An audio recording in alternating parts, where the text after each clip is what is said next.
When I found speech communication in college, it was because I didn't get accepted to the business school. And the first A that I got was in public speaking, like Wow. ever. So that seeded something for me that I didn't realize was deeper in me. I grew up with a dad who was a litigator and a legislator and somebody who dragged me around to listening to Rotary speeches.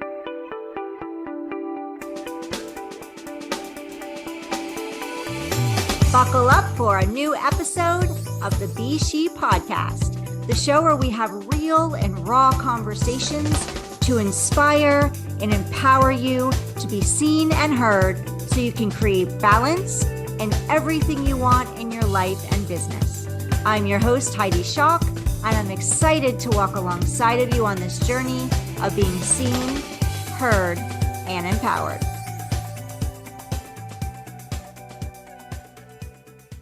Welcome to the S.H.E podcast. Be seen, be heard, be empowered. I'm your host, Heidi Schock, and excited to have you here. If you're new to the podcast, welcome. I'm excited to have you here joining us because I've got an awesome guest today coming to us all the way from Columbus, Ohio. And she has a special guest with her too. Maybe we'll get to meet him later. But without further ado, I'd like to introduce you all to Ruth Milligan. Welcome, Ruth, to the podcast. Thank you, Heidi, for having me. I'm excited to be here today. I'm excited to talk with you, and I love your glasses. So fun. Ooh, thank you. Yeah. Before we dive in, Ruth, I'm just going to give everybody a brief introduction about you. So Ruth Milligan helps people find their voice, tell their story, and have their message be heard. For over 3 decades, she has served as a communication strategist, coach, and trainer, founder and curator of one of the longest running TEDx programs, TEDxColumbus. Her career has included roles of speechwriter, national press secretary, and embedded consultant to billion-dollar contract pitches for Fortune 10 companies. Ruth received her BA in speech communication from Miami University prior to founding. In her spare time, we're gonna let you talk about your prior work, but in her spare time, Ruth plays a healthy amount of pickleball, enjoys working out, biking, and hiking with her husband, Dave.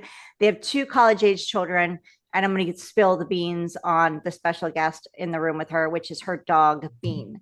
So welcome. Yes, Bean. I spilled the beans. There you go. He may not wake up for the occasion. We'll see. He may not, but he's adorable. So Ruth, can you share with us with everything you're doing now? I know that you got your degree from Miami University in speech, but how you help people now, especially with founding the TEDx stage in Columbus. Is this something that you just had a really passionate about, really dove into learning, or is this a fear or something that you needed to move through as well and now are helping others on their journey? That's a pretty easy question for me. When I found speech communication in college, it was because I didn't get accepted to the business school. I wasn't a great student in high school, so therefore my grades didn't really accelerate like the things I wanted to do in college. And the first A that I got was in public speaking. Like Wow.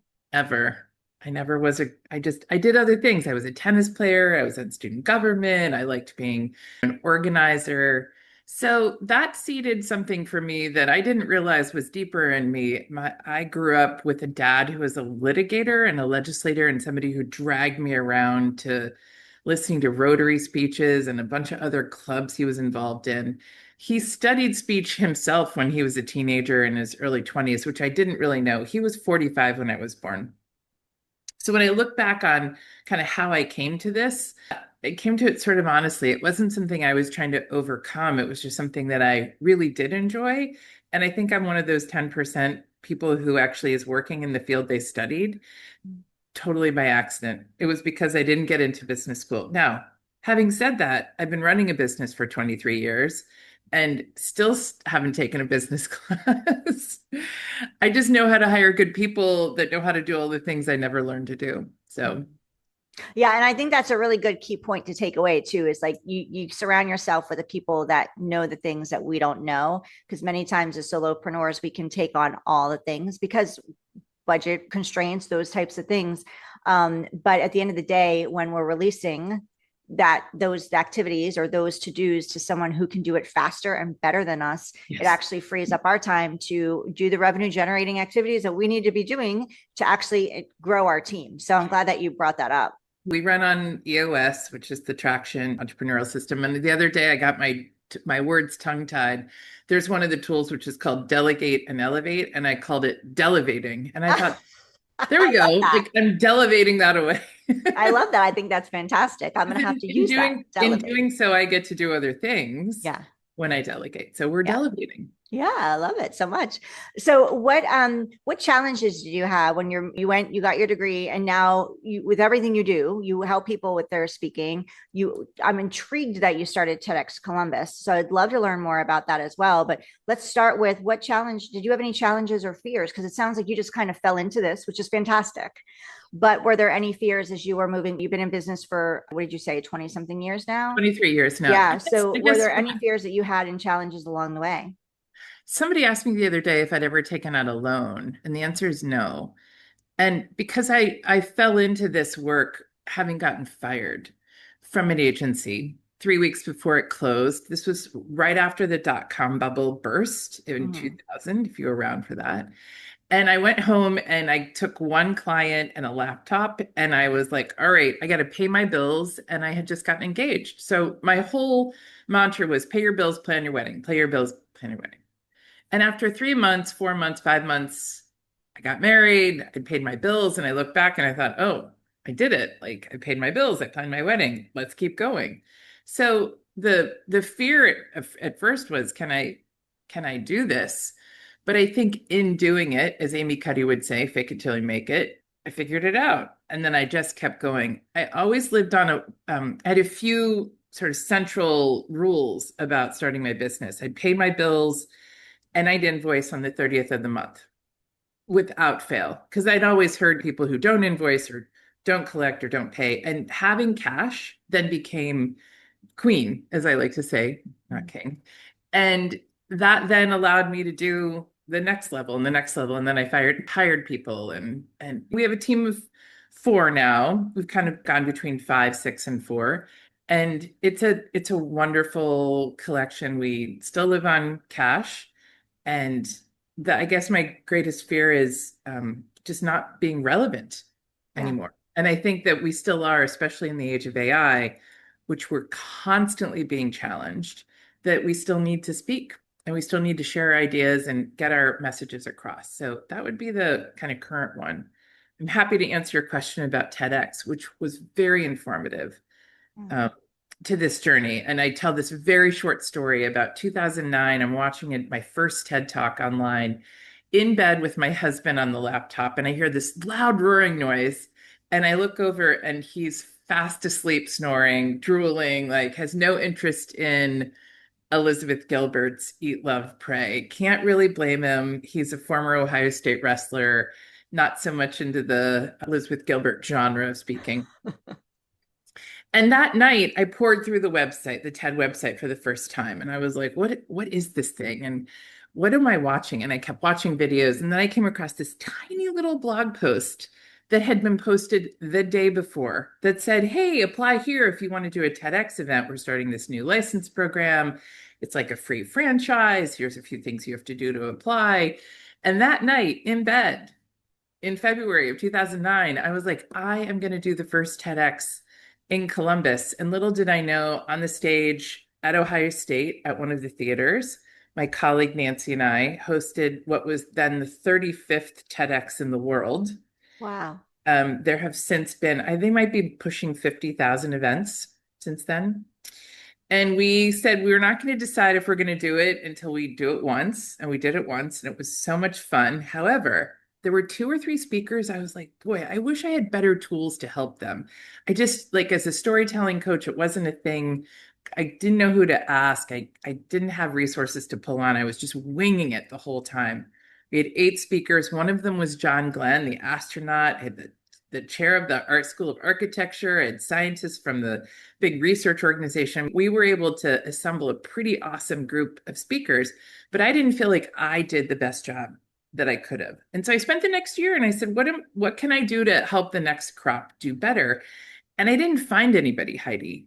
So I decided I'll just do this myself. So I gave up my PR and marketing practice and I focused on coaching and training, which became articulation a year later. And that was 15 years ago. And I haven't looked back since. We hosted about 11 years straight of TEDx. I was one of the longest continuously serving curators. I coached about 300 speakers for the TEDx stage, but we've done thousands of TED-like speakers. And I like to say that I also have reviewed about 2,000 submissions for TEDx, so I know kind of how not to pitch a TEDx talk, which was a thing, right? We had to make really tough choices along the way. And since then, my colleagues and I that now run articulation and the coaching, earlier this year, we actually collected a lot of those stories and published a book. And we are very excited to talk to you about that, but it's been a really joyful journey. We did not expect to write a book, but we did. So that's kind of where we are today. Yeah, and there's a constant thread and theme throughout our conversation, and that is things just fell into your lap, which that's not makes it sound really easy. And I don't mean it to sound that easy because I know it wasn't, No. but you're open. You're just open. There's no stress. It didn't sound like, I'm sure there were stressful times, but you weren't like, oh, constantly searching, what am I doing? What am I going to do next? Like you No. just took action, you did it, and then that door's opened. And I love that because action brings clarity, right? Yes. And you were listening to a TEDx talk, and then you said, oh, let me just, curiosity got the best of you. Let me look into it. Oh, they're looking for more places to host it. So, and then we're not starting it till we do one. And then you did one. And so TEDx is, I was a business strategy coach. Now we have done for you systems that we do for coaches, for business founders, leaders. But TEDx has been on like the background for me. And I know for a lot of people I know in this space, because I know a lot of coaches, I've been in a lot of programs. TEDx is also on their radar. So what would you suggest? You looked at 2000 and you shared like 2000, at least 2,000 submissions. You've shared like, what not to do. So what are some of the like advice you can give someone who's like thinking about it and just hasn't done it yet? And now that they're going to hear you and listen to you, they're like, you know what, this is my sign. I need to start taking action on this. So the most important thing to know about TEDx, and when we say 2,000, we had about 200 submissions a year for about 10 spots. So that's how the math, in case people are wondering, how did you get to that number? That is about correct. The most important thing to know about TEDx is it's hyper local. So the organizers and the license holders are from a community, and that community could be a university, it could be a neighborhood, it could be a larger city. We had a large city license. Sometimes we've done youth licenses, women licenses. We helped some universities. We did a license in a prison for several years. And each one of those was curated to the community and reflected the community's conversations and needs. So first you have to take into account what point of view are they curating on? Then you say, does their theme fit something that I can speak to? So there's a new TEDx in a suburb here, and the theme is bridges, building bridges. It's general enough. You can probably fit most talks or most ideas into that. But for people who want to speak for a living and be a keynote speaker, TEDx is a little bit of a tricky proposition. I don't want you to pitch me I don't want you to pitch me your keynote. I want you to pitch me an idea worth spreading. If it happens to be inside your keynote, that's great. But a TEDx is like 5 or 8 minutes of a keynote. Like it's the sort of a critical nugget. But also, if it's a keynote, it's probably maybe has some motivational aspect to it. And I'm looking for core story. I'm looking for data. I'm looking for you to teach me something. And so those things are important in your application. What are you doing that will take my point of view from here to here? I want to know, I want you to challenge me. I want you to take me and say, oh, I always thought it was this way, but really you're telling me it's this way. That's really curious. And most people also need to remember this one thing. While they might have had a very isolated, I walk through fire making chocolate chip cookies naked, dancing on a table, kind of one of a kind, you still have to pull out how can that apply to others? It's not just that it happened to you. What is that reflection, that kind of life lesson? And so you have to really get to that point of what do you want the audience to take away? And that's every single coaching we start is with that question. Regardless if it's a town hall for a corporate event or a TEDx event that we're coaching or helping with, or a TED-like event, what's the one thing you want the audience to take away? Because this is about them. as much as it is about you. And if you start with just you may not get to that point of what do I want the audience to learn, feel, or do. So I don't know if that helps people frame up this. You've got to really look into the culture and the sort of how that particular community is establishing their TEDx and go to them with your idea, but make sure you speak to it. So if it's the theme is about bridges, make sure in the first sentence you explain how your idea is helping to build a bridge. So making them the character in your story. So Does good. that help? Yes, Does that that's help? so good. I love that. And I actually is the bridge one, just out of curiosity when we're talking right now, is that one still, is that one completed? No, it's in August. The applications are due September 15th. But here's the trick that I don't think a lot of people realize. You have to check to see. I would never accepted anyone that wasn't from Columbus. Ah, so you have to know, because the only reason I asked that question, not for me, is I know somebody and they're building bridges with youth and for the workforce. And I'm like, oh, that they might be Well, perfect for it. and But I think but they're not from that right. area. So And the point was is that I could see this person speak, and then the next day I might see them at the coffee shop and right. continue the conversation. People think that you can, there's been a little bit of a movement towards I can get you on any TEDx stage, which I don't really, quite frankly, understand. Because I wanted people to meet people that were their neighbors and that they Mm, could collaborate with and they could bump into at events and at coffee shops and continue this conversations, which is yeah. why I started by saying TEDx are community based Yeah. and they want to pick speakers. We had two speakers fly in over 11 years, but they were from Columbus or went to Ohio State or went They to had ties there. Yeah. deep ties and could speak to things that our community was interested in. Yeah. So good. So Yeah. that I think that's part, it is not just a speaking forum for everyone. It is a great place to share an idea if you're in that community. Yeah. So that's great. That's great information, because I didn't know that. I didn't know Yeah. it was very specific or to the community, which is great information. And I think that's fantastic. So if you're listening and you're wanting to do a TEDx, reach out to Ruth, because she obviously can share with you and also coach you through Yeah. what that looks like, if it's right fit for you, and vice versa. Heidi, So let me give you one tip. The yeah. best place to start is TEDx website, which is TEDx.com backslash TEDx. There is a global map of every single TEDx event, past, present, and future. You Mm, can go and say, oh, what's in my neighborhood? What's within 100 miles of me? And go and find out, like, is this something? I mean, obviously, if it's a TEDx in a prison and you're not an inside guy, you're not going to apply to that one. right. But if it's a general TEDx in your community, Yeah. you very well might. There's a few that are still ongoing from the first sort of the OG group, but Oh, there's new ones that pop up all the time. yeah, so cool. Ruth, can you share what you're a mom, right? So you have two children, plus you're a dog mom, and you have your husband, and you built a business, and juggling all those hats isn't easy. So can you share with us, how did you do it? How did you hold it all together? Because I think as women, we're trying to hold a lot of hats in the air. And I know I'm a single mom, and there's times too where I'm just like, balls are dropping, right? I can't keep them in the air. So did you have any challenges in that area when you were building? Well, sure. I mean, obviously ups and downs. In COVID, my business was completely flattened. My kids came home. I had to rebuild a business and teach them it's gloomy. We all had that story. I'd say a few things. Number one, as a business owner, I've been really blessed to have a husband with benefits, and I've never struggled for healthcare. I'd say that's top. That Yeah. I've never had to worry, and I consider that a privilege. So that's number one. Number two is I'm not that deep in the Enneagram, but I'm a helper. I'm a number two. And so I'm always looking for places to help people. And so that's fueled so much of um, what kind of gets me up in the morning.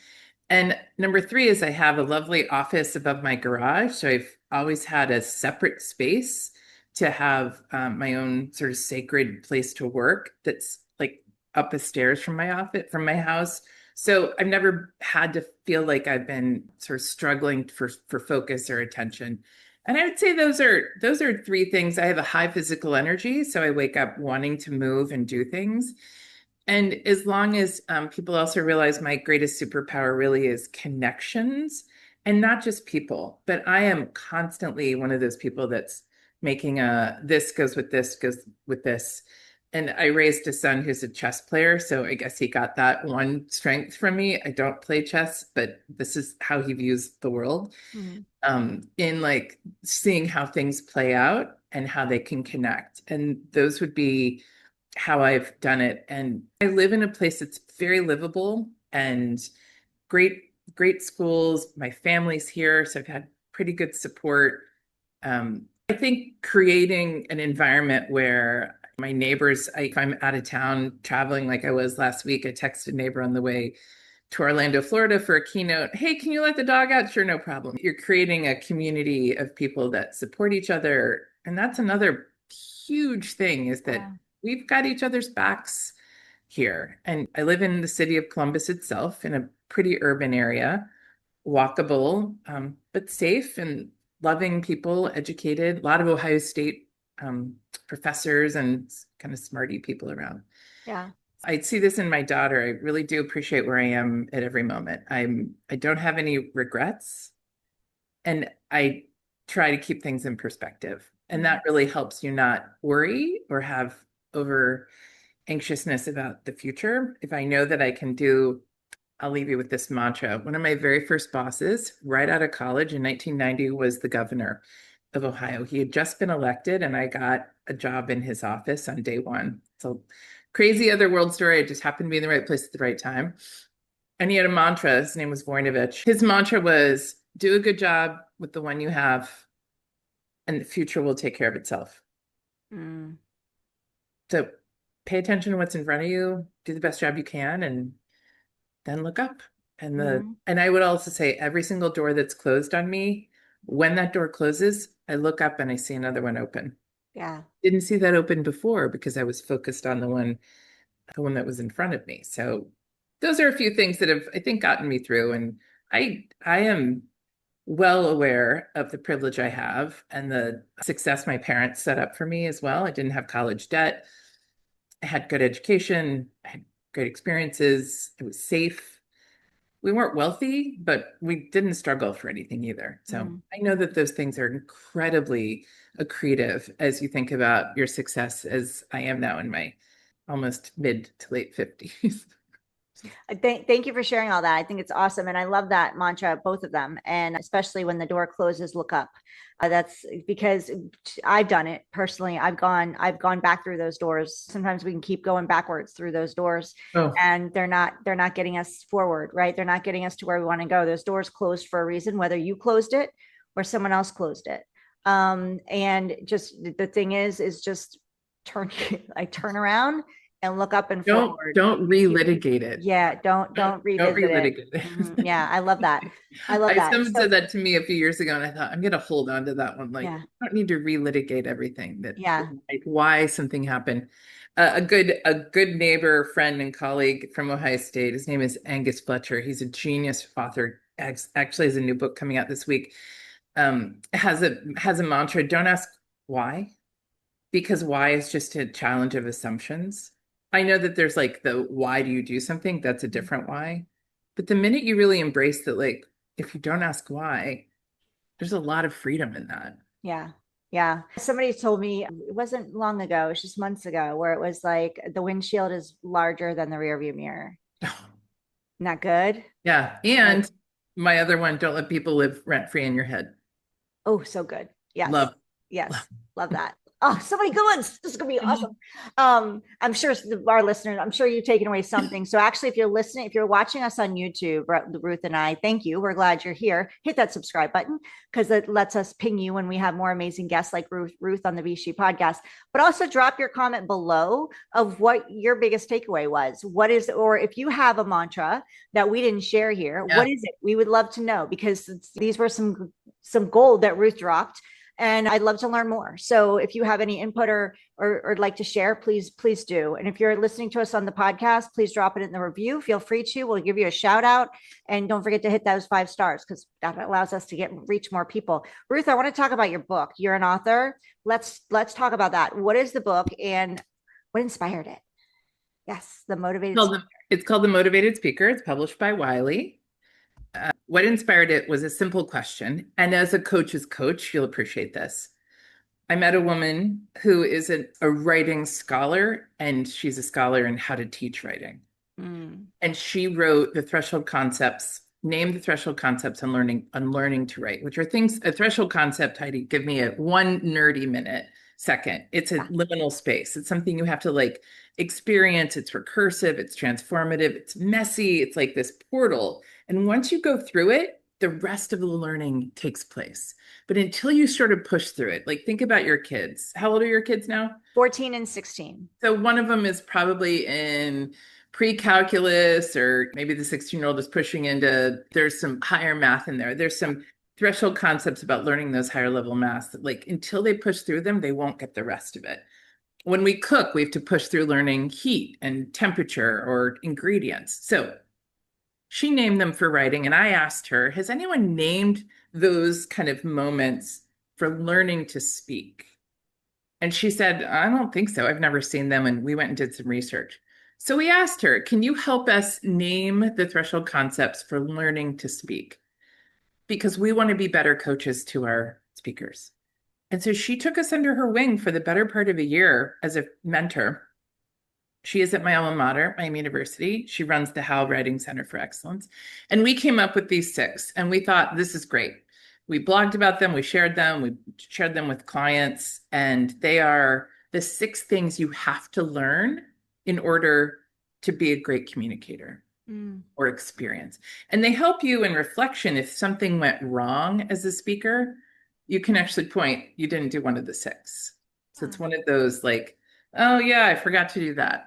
So we like, long story, we go through the writing process, and we're very happy because we've written some, and we looked at each other about 6 months in and said, did we write a book? No, we didn't write a book. We did not. We said, we're not writing a book. We're just going to learn. We just want to answer this question. How can we be better? So I went away to West Virginia, where we have a family cabin, and I took the 30,000 words that we had written, and I thought, we actually have a book. And we came back, we started shoving it like a Dagwood sandwich with stories and experiences from first person coaching lots of speakers. And we got to about 40,000 words. I sent it off to Wiley, ask you 8 questions. I had 3 chapters that I sent. And 10 days later, they said, if you can finish this in a month, you have a contract. Wow. Nothing And like pressure there. that was it. That's That awesome. was our entire publishing experience. Now, I know a lot of people are going to throw tomatoes at me. They're That like, is why can't that happen for me? that is not the typical pathway. Yeah. But like the rest of my life, I saw an opportunity, timing was good, and we buckled down. And in a month, we wrote about 10,000 more words, learned the publishing process, and submitted it November 15th last year. And it came out May 6th this year. It is, somebody described it as a business self-help book meets a really great novel. Ooh. It is a book that you will dog ear, you will highlight, you will use Post-its. It's like a resource you want to just keep going back to. People are using the book, not just reading it. And that was our goal. We wanted it to be a pocket resource. And here's the last piece I want to share. It is about being a great communicator. It is not about the thing of communication. We do not share thoughts about storytelling beyond when they're embedded, maybe, but this is not about how to do a great PowerPoint, how to structure. We can do all of those things, but we really cared about the person, is the human, the behaviors, the habits, the environments you put yourself in. How do you read a room? How do you understand the genre? How do you understand feedback? Things that matter to you becoming a great speaker. And that's what the book is. And we're really excited about it. It's got great play, and we encourage you. And I'd be happy to give some of your listeners a few copies. If anybody wants to drop their name below and get back to you, you can, I'll send you 3 copies for them. Amazing. So be the first of 3. If you're listening right now, drop your name in there and let us know how to reach you, email address, all the things, so we can connect with you and get these books to you. Yes. That's so generous. Thank you. And the Motivated Speaker, definitely go get it. Where can they purchase it also? All the channels. All the channels, all the places. So All the channels. anywhere you can buy a book. Bookshop, Yeah. anywhere you can buy a book. It's on Audible. It has It's on Audible. Oh. We did not record it. The publisher passed it off to a audiobooks license, and they picked a lovely voiceover artist. So it is not our voice. That's okay. She did a great job. Yeah. That's Fantastic. it. Listen listen, you can. Yeah, I have Audible and I have credits. So There you go. you want to go get it. But yeah, go ahead and buy the book and read it and then reach out to Ruth. So Ruth, that brings me to the next piece of how people can connect with you. So how can people connect with you and reach out to you and learn more about Well, you, your services? the easiest way, since we've been talking about, is themotivatedspeaker.com. It takes you to our other website, and all of the links are in there to reach out to us. Our business is called Articulation. We focus on helping people level up their speaking through training and coaching, specifically in communications. We might bleed over a little bit into executive coaching when the opportunity presents, but we are really first and foremost communication coaches. So whether it's a huge business pitch, a keynote, or a small town hall, or an interview, that's what we're there to support you in getting your thinking straight, your storyline, your voice found, your presence leveled up, and making sure that people hear your ideas and want to follow them. Fantastic. The motivated speaker or the motivated speaker? Right. And the motivated speaker, by the way, it's because people come to us motivated Right. to learn. It is not because there are motivational speakers. Different word. Yes. So go to themotivatedspeaker.com. We'll have all of Ruth's contact information and links in the show notes. If you're driving, don't worry, we got you. But go to there and you'll find out about the book, how to reach her. All the things are right there. Make sure you follow her on social media. Go connect with her. Let her know you heard her here on the S.H.E podcast. Yeah, she's obvious, as you can tell, fantabulous. So you gotta connect with her. We've got some words here. We've got some. Yes. We got mantras and new words. And what did I say? The delevate. The delevate. We're going to delevate here. We're getting creative over here, making our own words today. So join in. If you have any fun words you want to share with us, drop them in the comments, especially if you're on YouTube. So Ruth, before we wrap and I'll let you go, two more questions for you. Is there a fun fact about Ruth, a little behind the scenes about you that we would not know from reading the book, going to your website, seeing you on social media? The one that I don't know if it's fun, but I really think I graduated last in my high school class. And I went to a girls' school. There were 58 of us. There's 2 of us that fight for who was last. I actually didn't get into Miami the first time I applied. I got in because I could play tennis. And then when I got there, I wasn't allowed to play tennis because I didn't have some grade that I needed, which is probably why I didn't get in the first place. I was grateful beyond belief to have that second opportunity, which I think you can see in my general attitude about life, that like take it as what comes your way. I just wasn't a great student in high school. I wasn't interested. It was boring to me. I'd rather play tennis, do activities, and I wasn't in trouble either. And I wasn't like a troubled kid, thank goodness, but it just wasn't my first priority. And so college gave me that chance to try again. And so people meet me. I do present pretty well. I am in the space and are constantly like, really? Are you sure? I work with people who were top of their class and I celebrate them for finding their academic chops a lot earlier than I did. But that is my fun fact in it. And I don't forget that I didn't start at the top. I started really at a different place than a lot of people and found my way and made it work. Yeah, and that's a good point because I'm a mom and my kids are totally 2 different kids when it comes to grades in school. One, it doesn't come easy to, and the other, it comes easier to. And I keep remembering they're both going to be fine. Yeah. They're both going to find their way. They're going to both be fine. It doesn't mean I let them off the hook. Doesn't mean they don't have consequences for not following through or things like that. But it also, as long as they're doing their best, and that's kind of where we're at. Just with both want of them them to keep trying. Yeah. And as a mom, I got to keep reminding myself, stop harping all the time. I'm not going to do any good. And by the way, I have one other work in progress. I have one other new parent tip that I didn't appreciate until this week. As your children grow, make sure they talk to each other, that they don't just text and they don't yell at each other on text, that they actually build really good communication skills between each other because they're only going to have each other when we're all done. Yeah. And my kids have done a pretty good job, but they're actually moving in together into a college house. And it's been great to see what they have established as their relationship and what they need to work on. And I think to myself, boy, I hope that they've lived together forever, but not with us. So it's been a very reflective time for us as parents to see like, what are we sending them off together to do to Yeah. kill each other or to live together in harmony. I don't know. We'll find out in a few weeks. Yeah. Yeah. Good luck. I hope that goes well for them. Yeah, I'm sure that if they made the decision to do this, I'm sure it's going to be fine. I don't think Well, my we've children set will them up pretty. ever. We've set them up pretty well. We're going to be Yeah. their slum parents. Yeah, I don't know that my kids will ever make that decision to move in with each other, but you never know. Hopefully, they've surprised me. I fell asleep watching a movie or something, and I went upstairs. It was late, and I go in my daughter's room, and they're both laying on in her bed playing a game with their cousin. They're playing on their phones and their computer, but they're hanging out together, or they're in my bed in my room on the computer playing with each other. And it's nice to see them. I know they're on the computer, but we play games like board games and stuff. But it was just nice to see them doing something together versus yelling at each other across the house, which happens a lot. They share a bathroom, so Yelling is and they're a boy and a girl, so that it's own yeah, challenge.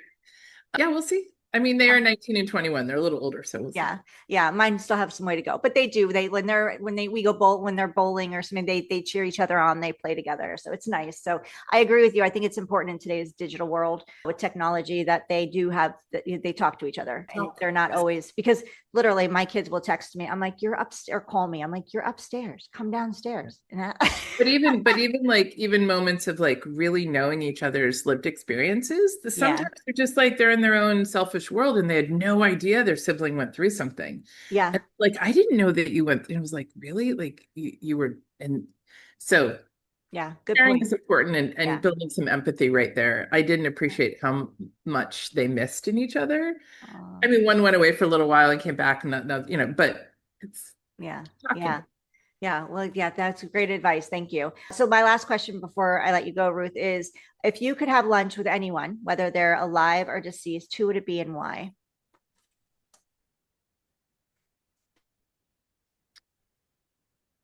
Um, Probably Brian Stevenson. He's written a book, Just Mercy. There's a movie about him. He is a civil rights justice lawyer. And I watched his TED Talk live in 2012, and he moved me in a way that few other speakers have. And I actually leaned over to a friend of mine I was watching the talk with, and I said, this guy's going to get a standing ovation. And he got the longest standing ovation in TED's Mhm. history. Someone who's so purpose driven, such an amazing orator, communicator, and has really like moved mountains for the world. He just is somebody that I think would be fascinating to have a conversation with. Amazing. Well, thank you for sharing that. And Now, if you haven't watched come his up. talk, When we hang up, I'm going to be Googling him. you Do I need to get Kleenex out? Get the but tissues? unbelievable use of rhetoric, of both story and logic and personal lived experiences and his personal passions. It all sort of ties so beautifully together. Tim. Very nice. Well, thank you for The sharing first, that. I think he's given two. It's the first one. It's the first one. Yeah. I Okay. mean, there's other people, but you're going to put Yeah. me on the spot. I'm going to Yeah. think. Yeah. That's why it's just like whoever comes to your mind. That's why I don't like to prepare that question because you can overthink it and then it'll change 4 times before you say it. And it's like should be the first thought or It's usually what's your favorite TED Talk? So that's my answer. uh, there you go. So make sure for you listening, thank you for joining Ruth and I today. Go to the Motivated Speaker, go check out the book, go connect with Ruth. Ruth, before I say goodbye, is there any last words or anything you want to share that I didn't ask you or we didn't touch on? No, I think going back to mantras, my favorite mantra when speaking is stop making it about yourself. Mm, It eliminates anxiety. It reduces that sort of like self-fulfilling, like this is so intense. Make it about the audience. yeah. Make it about their experience. Be of service to them. And a lot of that anxiety will go away when you pull it towards them and away from you. It's worked for me for years now. And I love to share that as the mantra that I carry every time I'm in front of an audience, just like I was with you today. Hopefully, I've been of service to you, Heidi, and Yeah. your audience today. And it was a pleasure to be on your show. Thank you so much. Thank you for being here and you have been in complete service and grateful for all the gold that you dropped today, as well as you sharing your book. So thank you for that. Thank you for your time. And thank you all for listening to us on the Be podcast. Have an amazing rest of your day and be empowered to be seen and heard.